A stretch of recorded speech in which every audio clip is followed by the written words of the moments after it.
요즘 밤마다 화장실 때문에 자주 깨는 분들 많으시죠? 한두 번 정도면 괜찮다고 넘기실 수도 있지만 세 번, 네 번까지 깨게 되면 이야기가 달라집니다.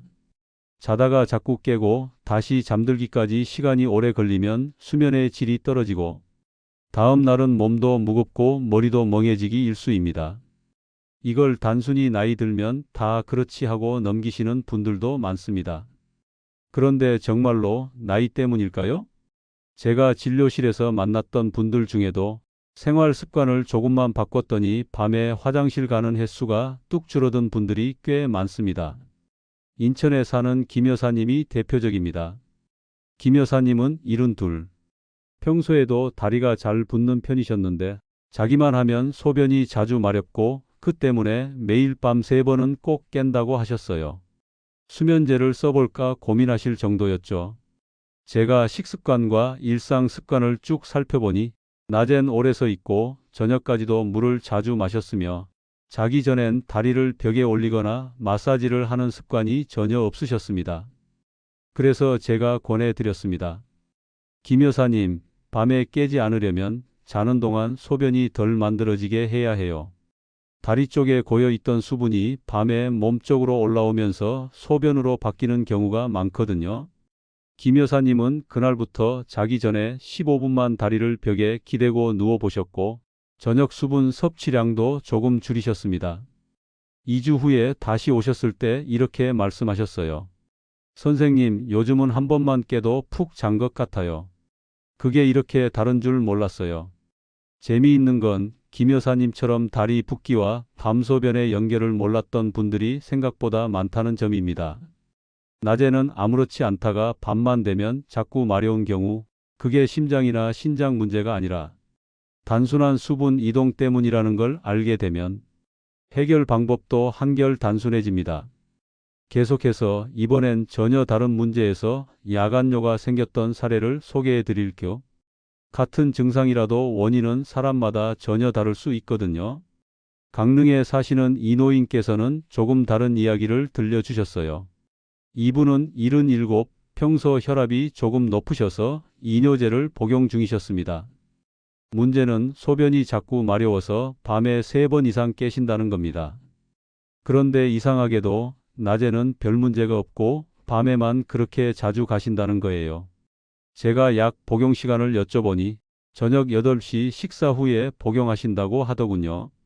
이뇨제는 몸속 수분을 빼내는 약이기 때문에 저녁 늦게 복용하면 약효가 자는 시간에 작용하면서 밤새 화장실을 들락날락하게 만들 수 있습니다. 그래서 이노인께 이렇게 말씀드렸습니다. 이뇨제는 아침 식사 후나 늦어도 점심 전에 드시는 게 좋습니다. 약 효과는 유지되면서도 밤에 작용하지 않도록 시간을 앞당기셔야 해요. 복용 시간을 바꾸고 한 주 정도 지나고 나서 이노인께서 다시 오셨습니다. 선생님 말대로 아침에 먹었더니 밤에 한 번만 가고 끝이에요. 푹 자니까 머리가 덜 멍해요. 이 사례는 우리 몸이 아니라 약물 복용 습관이 문제였던 경우입니다. 야간뇨가 생기는 원인은 꼭 신체 기능이나 나이 때문만이 아니라 복용 시간처럼 사소해 보이는 요소에서 비롯되는 경우도 많습니다. 반대로 비슷한 증상인데도 잘못된 상식 때문에 상황을 더 악화시킨 경우도 있었습니다. 올해 75이신 정봉식 어르신은 밤에 자주 깨는 게 너무 불편해서 물을 거의 안 마시기 시작하셨어요. 물을 아예 줄이면 밤에 덜 가지 않을까 싶어서요. 그 결과 어떻게 됐을까요? 하루 종일 갈증이 심하고 입이 바싹 마르고 방광이 예민해져서 오히려 소변을 자주 느끼게 됐습니다. 물을 너무 줄이면 오히려 방광 점막이 건조해지고 자극에 민감해져서 야간뇨가 심해질 수 있거든요. 정 어르신께는 이렇게 설명드렸습니다. 물을 줄이시는 게 아니라 마시는 시간대를 조절하셔야 해요. 아침과 점심에는 충분히 드시고 저녁 6시 이후엔 천천히 줄이시는 방식이 훨씬 효과적입니다. 정 어르신도 그 조언대로 하루 수분 섭취는 유지하면서 오후 6시 이후 섭취를 의식적으로 줄이셨고 2주 후엔 이제는 화장실 때문에 2번 이상 깨는 날은 거의 없어요 라며 웃으셨어요. 이렇게 보면 같은 야간요 증상이라도 어떤 분은 다리 붓기 때문이고 어떤 분은 약 복용 시간 때문이고 또 어떤 분은 물을 너무 안 마셔서 생긴 문제입니다. 문제는 비슷해 보여도 원인은 다 다르다는 거죠. 그래서 내 증상의 이유를 정확히 아는 게 가장 중요하고 그에 맞는 생활 습관을 선택해야 효과를 볼 수 있습니다.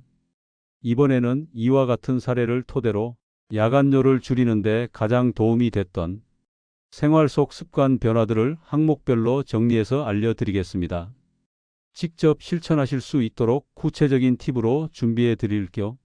김 여사님, 이노인, 정 어르신처럼 밤에 소변 때문에 자주 깨셨던 분들이 공통적으로 실천했던 습관들을 살펴보면 크게 5가지가 눈에 띕니다. 이건 어떤 의학적 이론이나 복잡한 처방이 아니라 아주 간단하고 실생활에서 바로 적용할 수 있는 것들이라는 게 중요합니다. 먼저 저녁 수분 섭취 조절입니다. 정 어르신은 물을 지나치게 줄여서 오히려 방광이 예민해졌지만 시간을 조절하니 효과를 보셨죠. 오전과 오후에는 물을 충분히 마시되 저녁 6시 이후부터는 양을 조금씩 줄이는 방식입니다. 특히 잠들기 2시간 전에는 물이나 차, 과일도 자제하시는 게 좋습니다. 그 다음은 다리 높이기 자세 실천입니다. 김 여사님이 효과를 본 대표적인 방법이죠. 다리의 고인 수분이 밤새 소변으로 바뀌는 걸 막기 위해 자기 전 10분에서 15분 정도 다리를 벽에 기대거나 쿠션 위에 올려두는 방법입니다. 그렇게 하면 다리 붓기도 줄고 소변 양도 줄어듭니다. 이건 따로 운동을 하지 않아도 되기 때문에 체력이 약한 분들에게 특히 효과적입니다. 또 하나는 이뇨제나 혈압약 복용 시간 조절입니다. 이노인의 경우처럼 약 복용 시간이 문제일 수도 있습니다. 의외로 많은 분들이 약을 식후라는 이유로 저녁이나 밤에 드시는데 이뇨 작용이 있는 약은 반드시 아침이나 점심 식후에 드시는 게 원칙입니다. 이건 주치의와 상의해서 조금만 조정하면 큰 차이를 만들 수 있습니다. 그리고 배뇨 리듬 조절도 중요합니다. 잠자기 전엔 꼭 화장실을 다녀오시고 자기 전 1~2시간 동안에도 한 번쯤 미리 가주는 것이 좋습니다. 이건 특히 찝찝한 느낌 때문에 여러 번 깨시는 분들에게 효과적인데요. 방광을 완전히 비워놓는 습관만으로도 밤새 더 편하게 주무실 수 있습니다. 마지막으로 골반 근육 강화 운동입니다. 특히 여성분들 중 방광이 예민하거나 소변이 자주 마려운 느낌이 드는 분들은 방광 주변 근육이 약해진 경우가 많습니다. 출산 경험이나 폐경 이후 골반 근육의 이완이 원인이 될 수 있는데 이럴 때는 케겔 운동이 아주 효과적입니다. 앉은 자리에서 항문이나 질 근육을 조였다가 푸는 동작을 하루 3회에서 5회씩만 꾸준히 해도 도움을 받을 수 있습니다. 이 5가지는 모두 지금 이 영상을 보시는 분들도 집에서 바로 해볼 수 있는 방법들입니다. 약을 바꾸거나 병원에 다니지 않아도 생활 습관만으로 야간뇨가 줄어드는 경우는 생각보다 훨씬 많습니다. 이번에는 이 방법들을 실천해 보신 분들이 시간이 지나면서 겪은 변화를 짧게 정리해서 전해드리겠습니다. 작은 변화가 어떻게 삶 전체에 영향을 주는지 느껴보실 수 있을 겁니다. 김 여사님은 생활 습관을 바꾼 지 한 달쯤 지난 뒤 이런 말씀을 하셨어요. 예전엔 아침이 제일 괴로웠어요. 밤새 몇 번씩 깨고 나면 아침에도 머리가 멍하고 허리가 쑤시고 그런데 요즘은 새벽에 한 번만 깨니까 다시 자는 것도 훨씬 수월해요. 이렇게 말씀하시면서 요즘은 아침이 덜 무섭다고 하시더군요. 밤잠이 줄면 하루 전체가 무너진다는 걸 온몸으로 느끼셨던 거죠. 이 노인도 이전에는 밤마다 화장실을 가느라 자주 넘어질 뻔하셨다고 해요. 집에 불을 켜고 나가다 보니 가족들 눈치도 보이고 화장실에 가다가 가구 모서리에 부딪히기도 여러 번. 하지만 지금은 밤중에 한 번밖에 안 가니까 작은 센서등 하나만 켜도 되고 움직임도 훨씬 덜해졌다고 하셨습니다.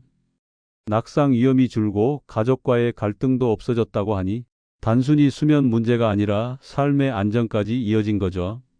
또 박순자 할머니는 불면증 약을 드시고도 잠을 설쳤던 분인데 밤에 물을 덜 마시고 따뜻한 족욕을 시작하면서 약 없어도 어느새 잠이 들어요.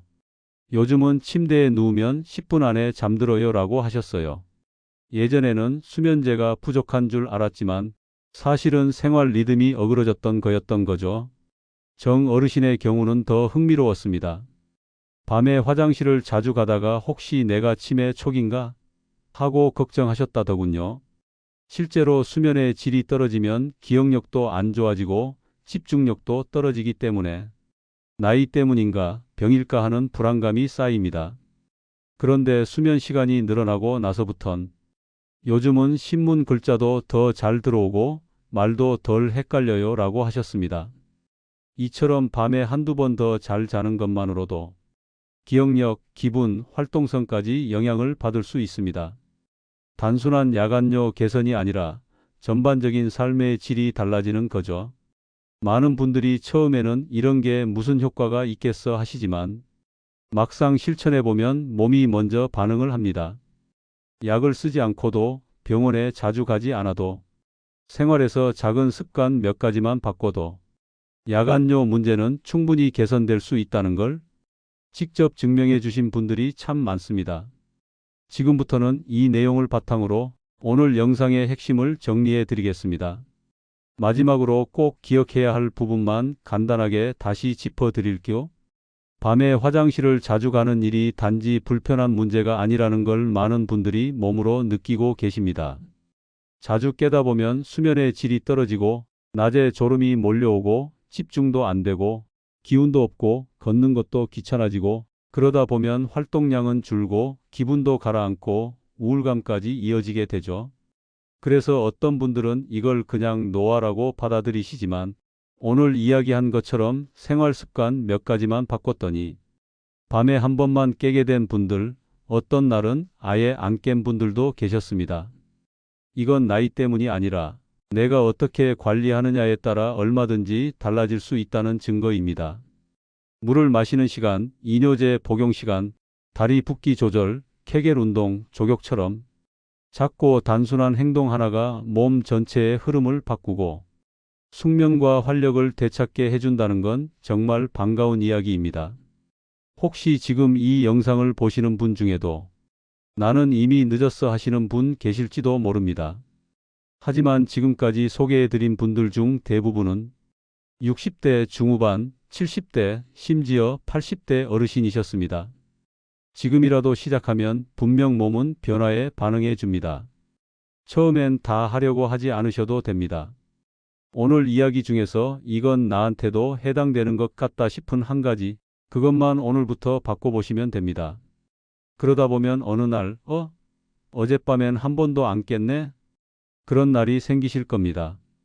밤에 푹 자는 것, 그건 나이와 상관없이 누구나 누릴 수 있는 기본 권리입니다. 그 권리를 되찾을 수 있도록 지금부터 내 생활을 조금만 바꿔보시길 응원합니다.